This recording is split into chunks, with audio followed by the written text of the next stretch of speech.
Hey guys, we're back for part 2 of the digestive system. We're going to kind of switch gears and just talk briefly about the urinary system. The urinary system is dealing with liquid waste. We talked about how the digestive system processes our food, turns it into the simplest nutrients. What we can't use, we basically excrete as stool, and then the extra nutrients end up turning into fats. So with the liquid waste, it's a problem because it's produced in our body cells. It's constantly produced. It's almost like, filtering water. You always have some sort of dirt or particle in your water. You have to filter it. The same thing with our blood and with our cells. Liquid waste are disposed through this urinary system. It is the kidneys' jobs to filter the urea from the bloodstream. Kidneys' tubes filter and clean the blood while making our urine, and contains urea and all the other waste that's produced from the bloodstream. So the kidneys are super important because that urea, which is that waste, needs to be gotten rid of. We don't need it into our bloodstream. We don't need it into our body cells. We have to get rid of it. If you do not get rid of it, if your kidneys cannot filter it, it is fatal. It is a very fatal, and kidney failure, renal failure is a very real thing, and it's a very common as well. My mom is actually in the last stage of renal failure. She cannot get a kidney transplant. You can actually live with one kidney. Both her kidneys are actually at 10 to 15%, which is not functioning at all. She could get a kidney transplant, but because of other health issues, she can't. So she has to be on a process called dialysis, where they hook her up to a machine that literally filters her blood for her and gets rid of that urea or that toxin in her body. If she doesn't go to that, the toxins would end up taking over, and she basically would pass away if she never did the dialysis. So she goes 3 times a week to do that. Again, you can live with one kidney. You can get someone else's kidney as a kidney transplant to make sure that you are filtering your body's blood and getting rid of that urea. Once the kidneys filter, basically it produces our urine, which contains the urea and all the waste from our bloodstream. It goes down the right urea and the left urea from either one of your kidneys, right and left, into your bladder. And the bladder then signals, your brain and your bladder work together to signal that you have to get to the bathroom once your bladder is full. And then it will push the pee or the urine out of your urethra, which is your tube that excretes that urine, okay? And it just, your bladder, again, will get a message from your brain saying, hey, we gotta go. And then you're able to get rid of that waste, which is your urine. Here is a video you can watch to kind of review that. We'll talk about the kidneys and some other ways you can take care of your kidneys and what you can do with that, okay? All right, our next thing that we're going to talk about is our parts of our body that help our digestive system. We mentioned these earlier. Your liver and your pancreas are two of those support systems that produce biles and enzymes. The liver is your largest gland in your body, okay? It provides the digestive system with the bile that helps break down your fats, as well as your pancreas. Your pancreas secretes enzymes that help the digestive system break down protein and carbohydrates. They're breaking down 3 different things: fats, proteins, carbohydrates. All of these things we put in our bodies that needs to be broken down through the food that we eat. You also have a gallbladder, which also secretes enzymes. However, you can live without a gallbladder. You could actually get gallstones, which are very painful, that are in your gallbladder. And a lot of people have to have, not a lot, but some people have to have their gallbladders removed due to inflammation and due to gallstones and things like that that can hinder your gallbladder. So you can live without a gallbladder. You cannot live without a liver. You cannot live without a pancreas. So keep that in mind. All 3 of those things produce enzymes enzymes and bile that will break down the food that we eat. And they give those to the stomach, small intestine, large intestine to help with processing and digesting our food. How long does digestion take?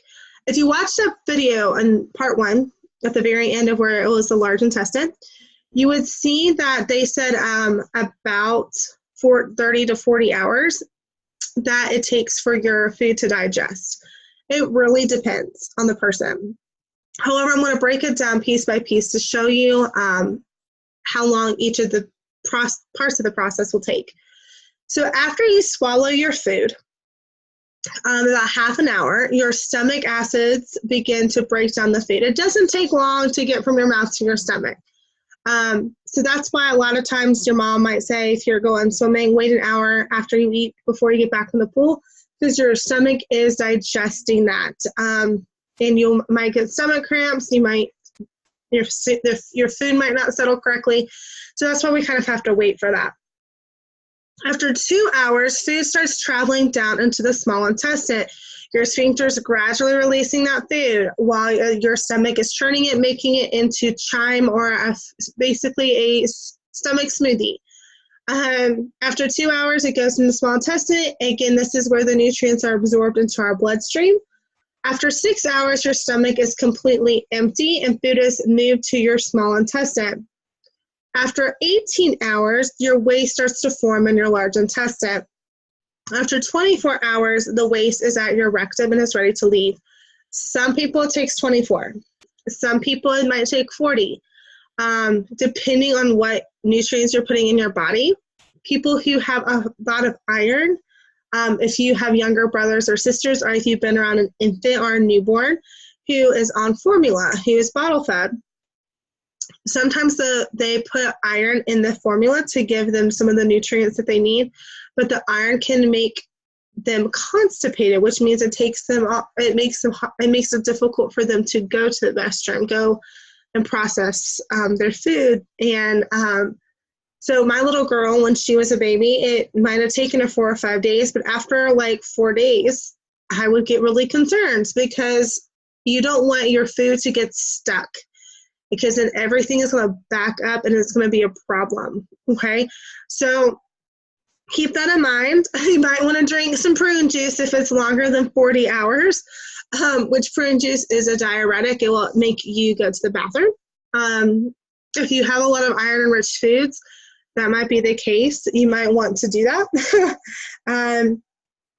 For me, if I take iron supplements, or if I eat things like a lot of red meat, a lot of the spinach and kale, I can get the same way, and I have to drink juice and drink something that will make me go. I know that sounds very TMI, that's very personal, that's too much information for a lot of people, but it does happen. So I want to make you aware that it can be 24 to 40, but make sure that you're kind of watching and being consistent, because if not, things can come up, and you want to make sure that you are paying attention to what your body is doing and what your body is telling you. So what is in this for me, okay? What's in this for you? So what you're going to do is we're going to look at my plate.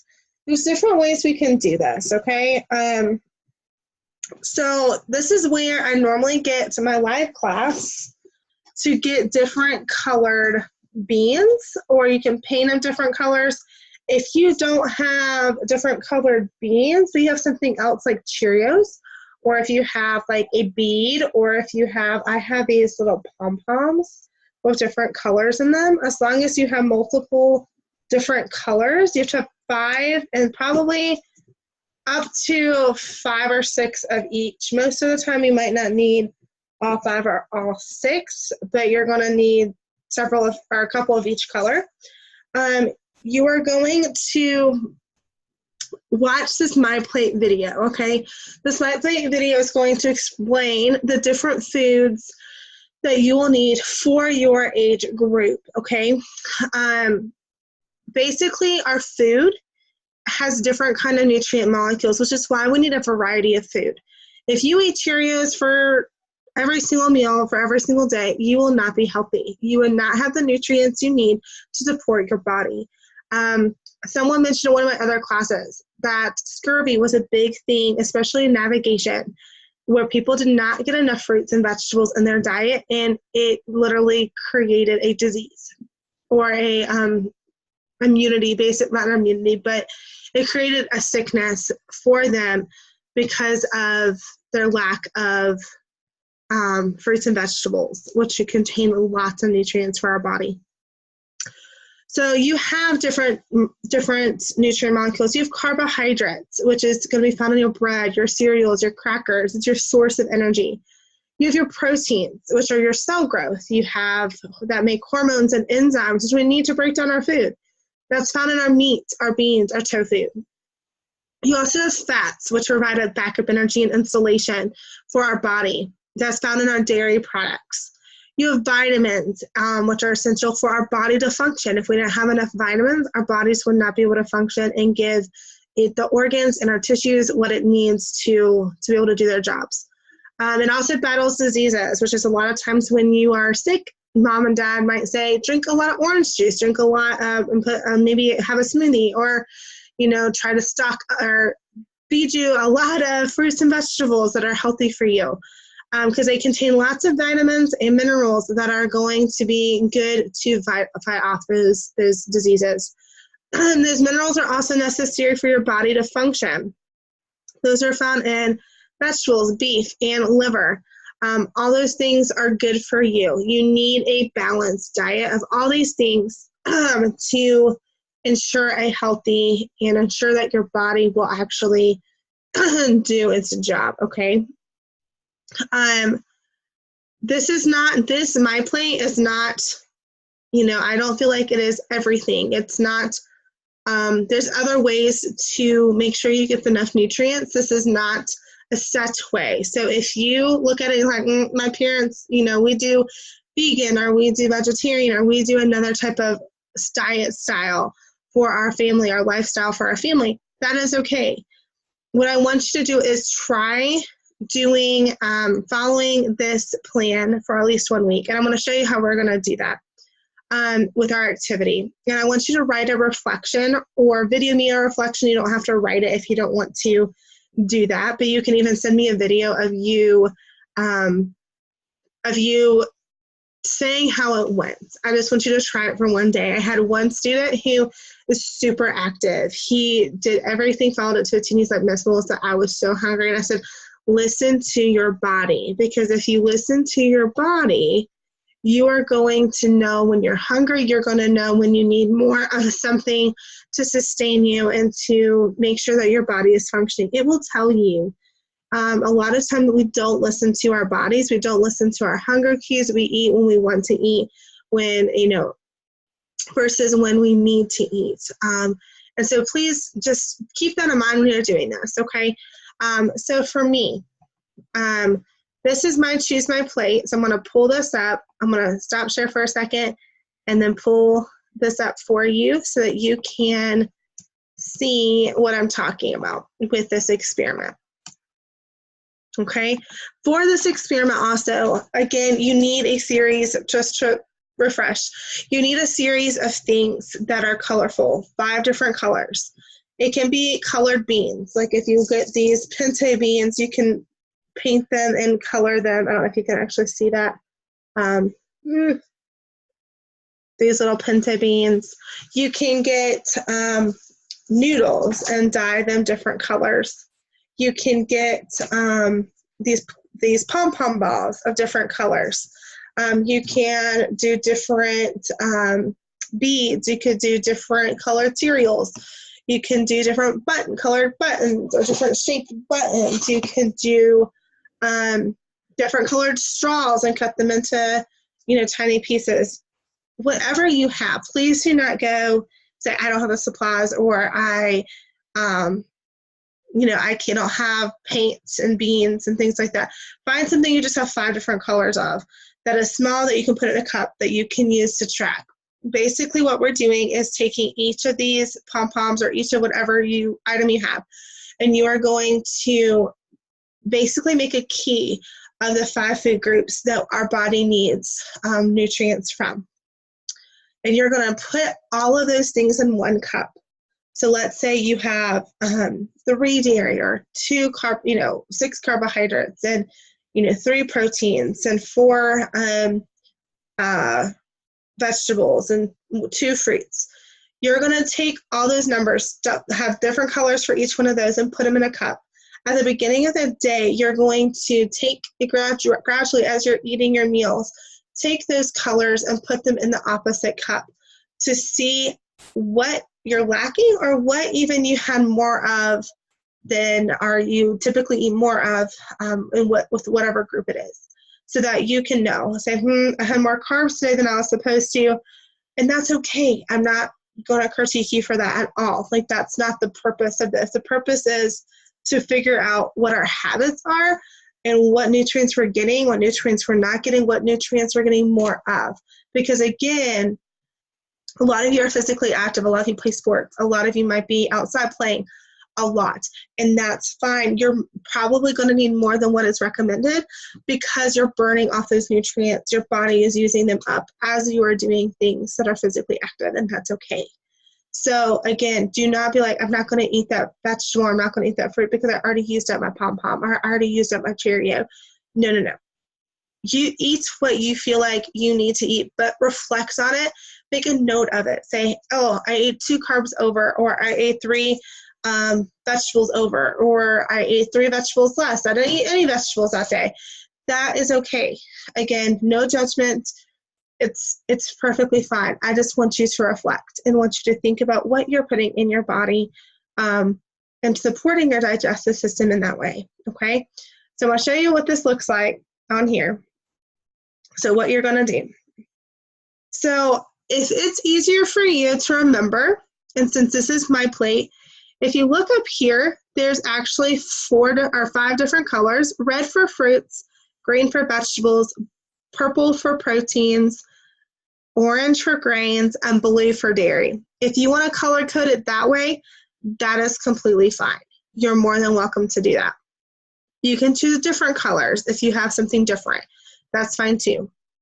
On the side of the My Plate, which is also going to be linked in the PowerPoint I'm going to send you, you have fruits, vegetables, grain, protein foods, dairy, oils. You also have healthy eating on a budget. You can look at recipes and menus if you are a cook and are cooking training and want to make something for your family that is healthy.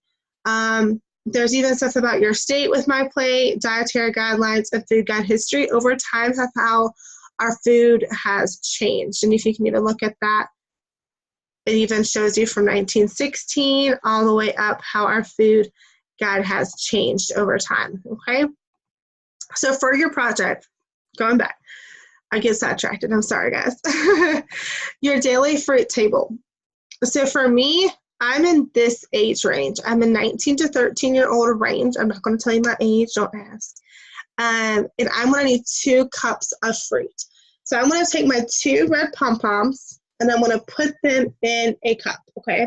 That's going to be my starting cup. Then I'm going to go, I can even look down here at the cup of fruit table and even see, oh, my favorite fruit's bananas. I can eat 1 large banana, and that's going to count as my cup of fruit. You only need 2 cups. That's what's recommended. Again, don't feel bad if you go over. I do it too because I eat a lot of fruit and I eat a lot of vegetables, okay? For vegetables, for my age group, so you're going to find your age. I'm in 19 to 13. I'll need 2.5 cups. Okay, this is where it gets a little tricky because sometimes you don't have half of an item. So for me, for vegetables, which is green, I need 2.5. I'm just going to put 3 green pom-poms. And that's going to represent my 3 green vegetables, okay, in a cup. So I have right now, I have 2 red, 3 green. I round it up so that I don't have that half, which is fine because you're probably going to eat more than what's recommended anyway, just because y'all are physically active and y'all are working and playing and doing a lot of fun stuff, okay? Again, went back for a second. Again, you can go down to this vegetable table. It even shows the amount per week and what type of vegetable: dark green, red and orange, beans and peas, starchy, and other. And that tells you even what that looks like as well. So you can take a look at that see what your favorite vegetable is. You need more red and orange more than any other type. Starchy vegetable would be like your potatoes, beans and peas. That's pretty self-explanatory. Dark green would be things like broccoli, salad stuff, spinach, would be those dark leafy greens. Okay, starchy vegetables more like corn, peas, potatoes. Other vegetables, celery, cucumbers, green beans. A lot of these things, I love squash, love green beans, peppers, things that I commonly eat are under the other category, okay? Grains. So grains, for my age group, I only need 6 ounces. 6 ounces is different than cups. Ounces, think about a slice of bread. Normally I eat sandwiches. So I have a slice of bread, and you have your meat and cheese or peanut butter and jelly, whatever you make in between. So those 2 slices of bread, 1 ounce is going to count for 1 slice, 1 ounce is going to count for another. And that's going to give you 2 ounces. So that's 2 out of my 6 I can have. So I want to choose, let's see what color I have a lot of. Hold on a second. I think I have one more yellow. Hold on. Okay, it's hiding from me. I'm going to use a different color yellow. So I have 1, 2, 3, 4, 5, 6. So I have one like weird yellow one, but I have our two other yellow, different colored yellow ones, but they're still yellow. So I know anytime I see yellow, I'm going to get my grains, okay? So I have 6 yellow pom-poms to represent 6 ounces. Again, if you're confused about what that looks like, it even has common portion equivalents that will help you know how many ounces that thing is. This is going to be your friend for that one day, okay? You don't have to do it all week. If you want to, you can, but for that one day, your job is to reflect on that. That's your project part. Proteins. For myself, I'm going to need 5.5 ounces. Again, I want to round up on my proteins. So I'm going to use purple for proteins. So I'm going to end up having 5 purple pom-poms for my proteins, okay? There are 6 purple proteins, so I'm rounding up for my proteins. Again, these are in ounces. Look at this. The small lean hamburger is 2 to 3 ounces. So if I just had 1 hamburger, that's half of my proteins for the day. You're physically active, you're exercising, you are playing sports, you're going to need more than that, and that's okay. So again, use this as just a guide, as a way of representing, and then accommodate for what your body needs. Dairy. For my age, I will need 3 cups. So I'm going to use blue pom-poms to represent my 3 cups. In a cup of dairy, you have milk, yogurt, cheese, milk-based, which has different desserts, milk-based desserts, and then soy. If you also are lactose intolerant and you do not drink milk or have any dairy products, and you do an almond can also be substitute for the soy products. If you do not eat meat, I'm going to show you all this. If you do not eat meat, there is a part here where it has the beans and peas equivalent in the nuts and seeds. You will need to stock up on those to get the protein amount that you will need as well, okay? I hope this covers everything. Again, you're going to put these in a cup, a starting cup. The starting cup is going to represent everything you need for that one single day, okay? Each time you eat whatever food group, let's say you eat beans, and that's going to be your protein, you're going to move how many ounces or how many cups, in this case for beans, you will have eaten, and you're going to move it into the empty cup. Your goal is to get all of the pom-poms, all of the beans, whatever you're using, into the cup by the end of the day. If you have more than that, write that down. Almost like keep a diary of what you eat so that you can go back and reflect and say, I had more of this, or I did more of this. This is how I maintained my body and how I kept healthy that day, okay? Again, I hope you're enjoying this class. I hope you are taking a lot out of this. If you need anything, please let me know. I'll be glad to pop in on a live and help you or answer any questions that you have. Thank you. I hope you'll have a great rest of your day. Have a great week, guys. Bye.